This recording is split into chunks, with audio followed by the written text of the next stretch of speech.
teman-teman, selamat datang kembali di Jendela Sejarah, ruang di mana kita membuka kembali jejak peradaban. Nah, hari ini kita akan melakukan sebuah perjalanan yang sangat epik. Kita akan menelusuri bagaimana Islam yang berasal dari wilayah yang begitu jauh bisa tumbuh dan juga berakar kuat, bahkan menjadi jiwa bangsa di Nusantara. Ini adalah kisah tentang perdagangan, kebijaksanaan, akulturasi, dan perjuangan yang terentang selama lebih dari 1000 tahun. Mari selanjutnya kita susun kronologinya fase demi fasenya. Nah, jadi pada abad ke-7 Masehi itu disebut dengan perkenalan di Jalur Rempah. Jadi interaksi antara Nusantara dan juga dunia Islam itu sebenarnya sudah sangat dimulai sejak sangat awal ya.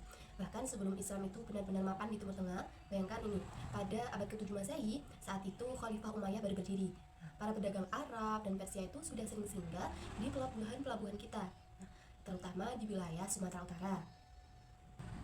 Mereka itu datang bukan untuk berdakwah, jadi melainkan untuk berdagang rempah-rempah. Lalu, perjalanan ini berlanjut pada fase yang jauh lebih kuat pada abad yang ke-13. Di masa inilah Islam mulai benar-benar mengakar. Nah, fase ini ditandai dengan lahirnya kerajaan Samudra Pasai yang ada di Aceh. Ini adalah fase konsolidasi politik, ketika pengaruh Islam itu tidak hanya hadir melalui interaksi ekonomi yang ada di pasar, tetapi juga melalui struktur pemerintahan. Nah, setelah masa kejayaan Kerajaan Samudra Pasai, perjalanan sejarah Islam kemudian bergerak ke Jawa pada abad ke-15 dan juga ke-16. Di periode ini, muncul tokoh-tokoh penting yang kita kenal sebagai Wali Songo. Ini adalah fase akulturasi besar-besaran. Para wali tidak datang sebagai penakluk, tetapi sebagai guru, pendidik, dan yang terpenting seniman. Mereka sadar bahwa budaya lokal seperti tradisi Hindu Buddha sudah mengakar sangat kuat. Ambil contoh Sunan Kalijogo. Beliau menggunakan kesenian rakyat seperti wayang dan juga gamelan untuk menyampaikan nilai-nilai tauhid. Mereka tidak terombak budaya yang sudah ada, tetapi menyelaraskannya. Ritual-ritual yang lama diberi makna baru tanpa harus dihancurkan. Setelah fase penyebaran yang masif, muncullah tantangan baru termasuk masuknya kolonialisme. Namun, memasuki abad ke-17 dan juga ke-18, kita justru memasuki fase pendalaman intelektual.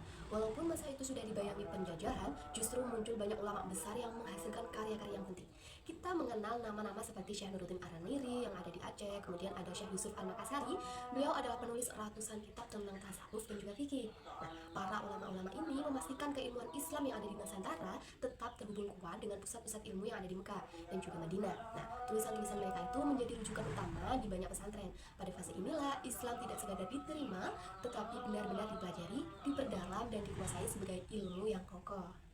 Yang terakhir kita masuk pada abad ke-20 saat pergerakan nasional mulai muncul. Umat Islam itu menghadapi dua tantangan, ada kolonialisme Belanda yang ingin memisahkan agama dan negara, serta masuknya ideologi keagamaan ekstrim dari luar. Di tengah situasi ini muncul dua tokoh besar, Kiai Hasyim Asy'ari pendiri Nahdlatul Ulama dan Kiai Ahmad Dahlan pendiri Muhammadiyah.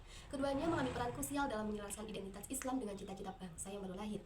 Kiai Hasyim Asy'ari sangat dikenal dengan prinsipnya hubbul waton minal iman, cinta tanah air adalah bagian dari iman. Prinsip ini menjadi penegasan bahwa spiritualisme dan nasionalisme dapat berjalan seiring. Puncaknya, menjelang kemerdekaan, Kiai Hasyim Asy'ari meminjam lahirnya resolusi jihad yang menggerakkan perlawanan rakyat. Peran mereka memastikan Islam di Indonesia tumbuh sebagai agama yang moderat, toleransi, serta selalu berpihak pada persatuan dan juga nilai-nilai kebangsaan. Sungguh sebuah perjalanan historis yang sangat luar biasa. Dari abad ke-7 sebagai pedagang, kemudian abad ke-13 sebagai kerajaan, dan abad ke-15 sebagai akulturasi budaya oleh Wali Songo, serta pada abad ke-20 sebagai pondasi kebangsaan oleh tokoh-tokoh besar.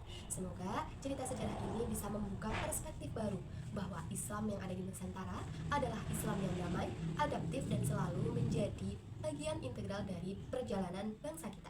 Cukup sekian dari saya, kurang lebihnya mohon maaf. Wassalamualaikum warahmatullahi wabarakatuh. Sampai jumpa pada pertemuan berikutnya.